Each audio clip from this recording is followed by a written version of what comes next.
আসসালামু আলাইকুম প্রিয় শিক্ষার্থীরা, আজকে আমরা আলোচনা করব অষ্টম শ্রেণীর একটি গুরুত্বপূর্ণ অধ্যায় মুনাফা।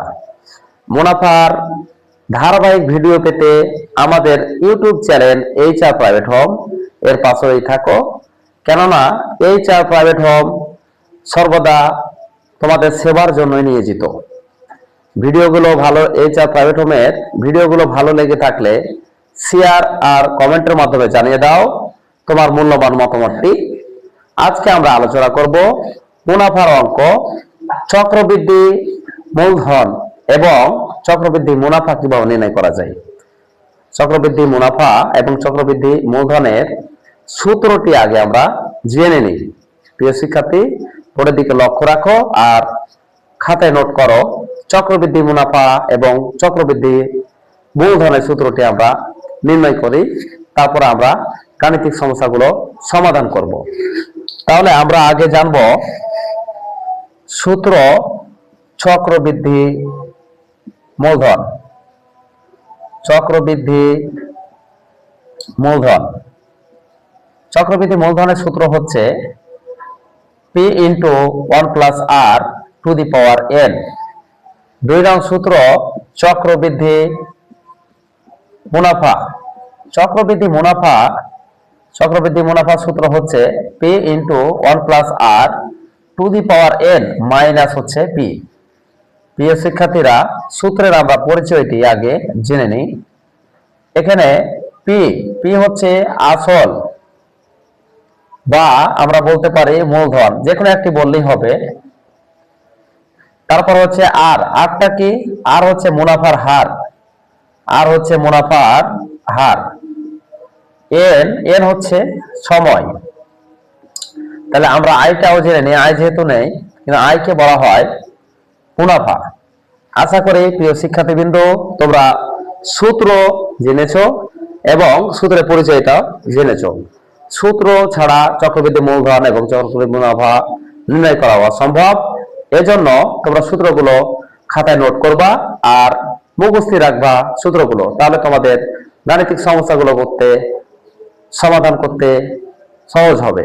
তো আজকে আমরা আলোচনা করব উদাহরণ 1 নিয়ে। উদাহরণ 1-এ আমাদের চক্রবৃদ্ধি মূলধন নির্ণয় করতে বলেছে।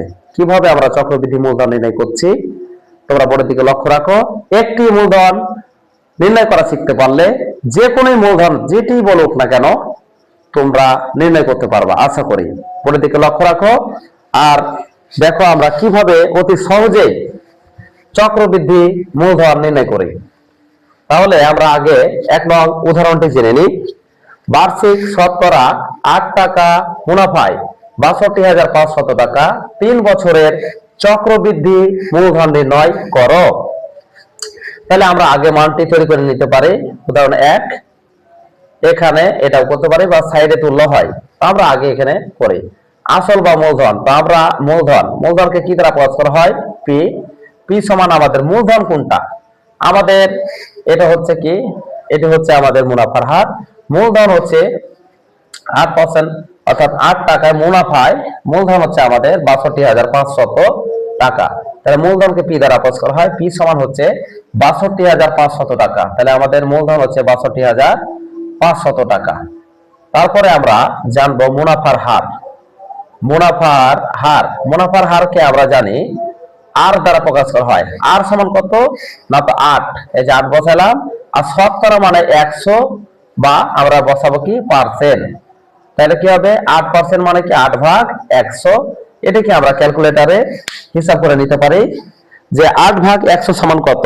8/100 এটি যদি আমরা করি তা হবে, বা এটা রেখে দিলেও হবে। তাহলে আমরা 8কে যদি 100 দ্বারা ভাগ করি তাহলে আমরা পাবো 0.08। সময়কে কি দ্বারা প্রকাশ করা হয়? সময়কে n দ্বারা প্রকাশ করা হয়। n সমান কয় বছর? n সমান হচ্ছে আমাদের 3 বছর। তাহলে আমরা n সমান দিলাম 3 বছর। তাহলে আমাদের প্রশ্নে বলেছে চক্রবৃদ্ধি মূলধন নির্ণয় করো। তাহলে আমরা অতএব লিখবো চক্রবৃদ্ধি মূলধন। চক্রবৃদ্ধি মূলধনের সূত্র আমরা জানি P × 1 + R two the power n। তাহলে প্রিয় শিক্ষার্থীবৃন্দ, Pটা কি? পি হচ্ছে মূলধন বা আসল, কত পেয়েছি আমরা ৬২,৫০০। তাহলে আমরা ৬২,৫০০ দিলাম। পাশাপাশি কি আকারে আছে গুণ, এই যে গুণ দিলাম। তাহলে 1 প্লাস আর, আর সমান কি পেয়েছি, আর সমান পেয়েছি 0.08, 0.08। আর এন, এন সমান কয় বছর, এন সমান হচ্ছে আমাদের প্রশ্নে দেওয়া আছে 3 বছর, তাই 3 দিলাম। তাহলে আমরা পাইলাম কি ৬২,৫০০ গণিত, এটি পাশাপাশি কি আকারে আছে, গুণ আকার না আছে না যোগ, তো পাশাপাশি আমরা জানবো যে এটা যোগ আকারে আছে, অর্থাৎ এটা সম্পর্কটা কি, তাহলে যোগ। তাহলে একের সাথে আমরা 0.08 আমরা যোগ করে নিব। তাহলে একের সাথে আমরা 0.08 যদি আমরা যোগ করি, তাহলে হবে আমরা পাবো কত 1.08 দিয়ে দিলাম, এর উপরে 3 আছে 3 দিয়ে দিলাম। তাহলে আমরা পাইলাম কত ৬২,৫০০ গুণিত এর উপরে 3, মানে এই জিনিসটা হচ্ছে 3 বার। তাহলে আমরা ক্যালকুলেটরে 3 বার করব, বা সাইন ডিভিতে 1.08 পাওয়ার, এই যে পাওয়ার থাকবে, পাওয়ার 3 তার সমান দিলে আসবে। তো যে যেটা পারবা সেভাবে করবা। তাহলে এর উপরে 3, মানে এই জিনিসটা 3 বার, তাহলে আমরা 3 বার করতে পারি, বা সাইন ডিভিতে করা যায়। তাহলে আমরা এটা 3 বার যদি করি, তাহলে আমাদের রেজাল্ট আসবে কত 1.259712। তাহলে পাশাপাশি কি আকারে আছে, গুণ আকারে আছে। তাহলে আমরা এটির সাথে এটি গুণ করব, এটির সাথে আমরা ৬২,৫০০ আমরা কি করে দিব, গুণ করে দিব। তাহলে ৬২,৫০০ আমরা গুণ করে দিলাম। গুণ করলে আসবে আমাদের ৭৮,৭৩২ টাকা। আশা করি প্রিয় শিক্ষার্থীবৃন্দু, চক্রবৃদ্ধি মূলধন কিভাবে নির্ণয় করা যায় তোমরা শিখতে পেরেছো বা সমাধান করতে পেরেছো। তাই আমরা লিখবো অতএব চক্রবৃদ্ধি মূলধন আমরা পেলাম ৭৮,৭৩২ টাকা। অষ্টম শ্রেণীর জন্য একটি গুরুত্বপূর্ণ একটি অঙ্ক চক্রবৃদ্ধি মূলধন। ঠিক একইভাবে আমরা চক্রবৃদ্ধি উদাহরণ 2 চক্রবৃদ্ধি মুনাফা কিভাবে নির্ণয় করা যায় তা আমরা নির্ণয় করা শিখব। আমাদের পাশেই থাকো। আমরা নেক্সট অঙ্ক উদাহরণ 2 চক্রবৃদ্ধি মুনাফা কিভাবে নির্ণয় করা যায়। একটি মুনাফা বের করতে পারলে যে কোনো মুনাফা, চক্রবৃদ্ধি মুনাফা যেটাই বলুক না কেন, তোমরা অতি সহজে সমাধান করতে পারবা। আশা করি বোর্ডের দিকে লক্ষ্য রাখো। আমরা কিভাবে উদাহরণ 2 চক্রবৃদ্ধি মুনাফা আমরা নির্ণয় করি বা সমাধান করি। উদাহরণ 2 বার্ষিক 10.50% মুনাফায় 5,000 টাকা 2 বছরের চক্রবৃদ্ধি মুনাফা নির্ণয় করো। তাহলে চক্রবৃদ্ধি মুনাফা নির্ণয় করতে গেলে সর্বপ্রথম আমাদের যে জিনিসটি জানা জরুরি তা হচ্ছে চক্রবৃদ্ধি মুনাফার সূত্রটি আগে। তাহলে চক্রবৃদ্ধি মুনাফার সূত্রটি কি, P into 1 plus R to the power n minus হচ্ছে পি। তাহলে আমরা বিস্তারিত অঙ্কে চলে গেলাম। তাহলে আমরা লিখব এখানে, বা আমরা পাশেও লিখতে পারি, এখানে কি আসল বা মূলধন, আমরা উদাহরণ 2 আলোচনা করছি তাই 2 দিলাম। মূলধন বা আসলকে আমরা পি দ্বারা প্রকাশ করা হয়। তাহলে পিটা কি, আসলে এখানে আমাদের পি হচ্ছে 5,000 টাকা হচ্ছে আমাদের মূলধন, তাই আমরা দিলাম পি ইকুয়াল টু 5,000 টাকা। তারপরে আমরা লিখবো মুনাফার হার। তাহলে মুনাফার হারকে আমরা আর দ্বারা প্রকাশ করব।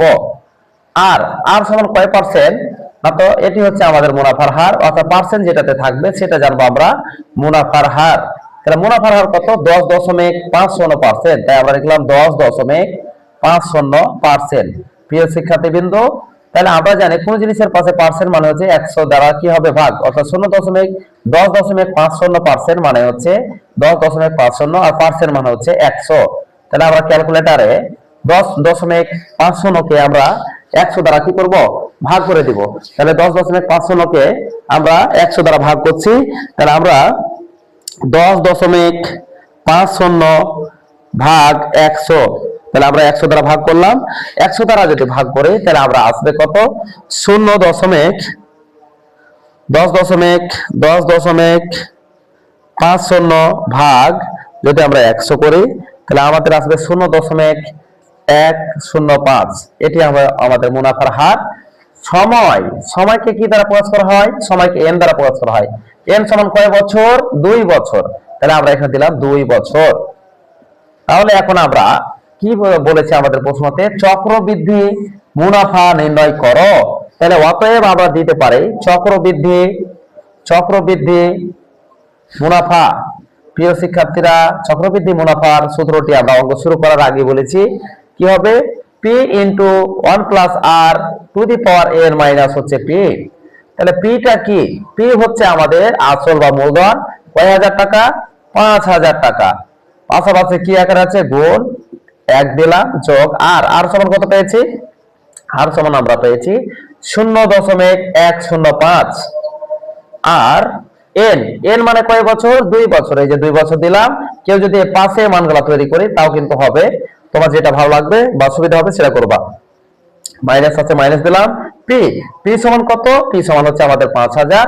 এই যে 5,000 টাকা দিলাম। আশা করি প্রিয় শিক্ষার্থী তোমরা এতটুকু বুঝতে পেরেছো। যদি কোনো জায়গায় সমস্যা হয় আমাদের কমেন্ট এবং শেয়ার কমেন্টে জানাবা তোমার মূল্যবান মতামতটি। তাহলে এখন আমরা কি করব, 5,000 আছে, 5,000 দিলাম গণিত, এটির সম্পর্কটা হচ্ছে কি, যোগ। তাহলে আমরা ক্যালকুলেটরে যোগটা করে নিব, এটির সাথে এটি আমরা যোগ করব। তাহলে 0.105 এর সাথে 0.105 এর সাথে আমরা 1 যোগ করব, কারণ এটি যোগ আকারে আছে তাই। তাহলে আমরা 1 যোগ করলাম, 1 যোগ করলে আমাদের টোটাল রেজাল্ট আসবে 1.105 ঘিরে দিলাম, তারপর স্কয়ার ছিল স্কয়ার দিলাম, মাইনাস হচ্ছে 5,000 টাকা। আমরা 5,000 আছে 5,000 গণিত এর উপরে স্কয়ার মানে এই জিনিসটা দুইবার। তাহলে আমরা দুইবার করলে কি হবে, দুইবার করলে আমাদের আসবে কত, দুইবার করলে আসবে আমাদের টোটাল রেজাল্ট আসবে, আমরা যদি এর উপরে স্কয়ার মানে এই জিনিসটা দুইবার, তাহলে দুইবার এই জিনিসটাকে করব, দুইবার করলে আমাদের রেজাল্ট আসবে 1.221025 মাইনাস হচ্ছে 5,000। তাহলে এটির সাথে এটা কি আকারে আছে, পাশাপাশি গুণ আকারে আছে, তাই প্রিয় শিক্ষার্থীবৃন্দ আমরা এটাকে গুণ করব। তাহলে গুণিত 5,000, তাহলে আমরা এটির সাথে এটাকে গুণ করব, গুণ করলে আমরা পাবো 61,000 অর্থাৎ 6,105.125। তাহলে এটির সাথে আমরা গুণ করে এটি পেলাম, মাইনাস আছে মাইনাস, 5,000 আছে 5,000 আমরা বসিয়ে দিলাম। তাহলে আমরা 6,105.125 থেকে 5,000 টাকা আমরা কি করে দিব, বাদ দিয়ে দিব। তাহলে 5,000 টাকা বাদ দিয়ে দিলাম। 5,000 টাকা যদি আমরা বাদ দিই তাহলে আমাদের উত্তরে আসবে 1105.125 টাকা। তাহলে আমাদের চক্রবৃদ্ধি মুনাফা বের করতে বলেছে, তাই আমরা লিখলাম চক্রবৃদ্ধি মুনাফা। আমরা চক্রবৃদ্ধি মুনাফা কত পেলাম, চক্রবৃদ্ধি মুনাফা পেলাম 1105.125, এটি এত টাকা। তাহলে প্রিয় শিক্ষার্থীবৃন্দ, আশা করি তোমরা চক্রবৃদ্ধি মুনাফা এবং চক্রবৃদ্ধি মূলধন নির্ণয় করা শিখতে পেরেছো। আর যে কোনো ধরনের চক্রবৃদ্ধি মুনাফা বলুক আর চক্রবৃদ্ধি মূলধনই বলুক, তোমরা ঠিক একইভাবে তোমরা নির্ণয় করবা। চেষ্টা করেছি আমি সহজ পদ্ধতিতে সমাধান করা। আর যদি কোনো জায়গা অর্থাৎ যে কোনো ভিডিও আমাদের পেতে, অর্থাৎ আমরা অষ্টম শ্রেণীর মুনাফা সম্পর্কিত যাবতীয় অঙ্ক একের পর এক আমাদের ইউটিউব চ্যানেলে আপলোড দেওয়া হবে। তোমরা আমাদের ভিডিওর পাশেই থাকো আর পরস্পরের নিকট পৌঁছা দেওয়ার জন্য কমেন্ট এবং শেয়ার করে অন্যদের নিকট পৌঁছা দিবা। ভালো থাকো। আমাদের নেক্সট পার্টে আবার দেখা হচ্ছে প্রিয় ছাত্রছাত্রী। তোমাদের ভালোর জন্যই আমরা আমাদের ভিডিওটি কন্টিনিউ করব। আসসালামু আলাইকুম ওয়া রাহমাতুল্লাহি ওয়া বারাকাতুহু।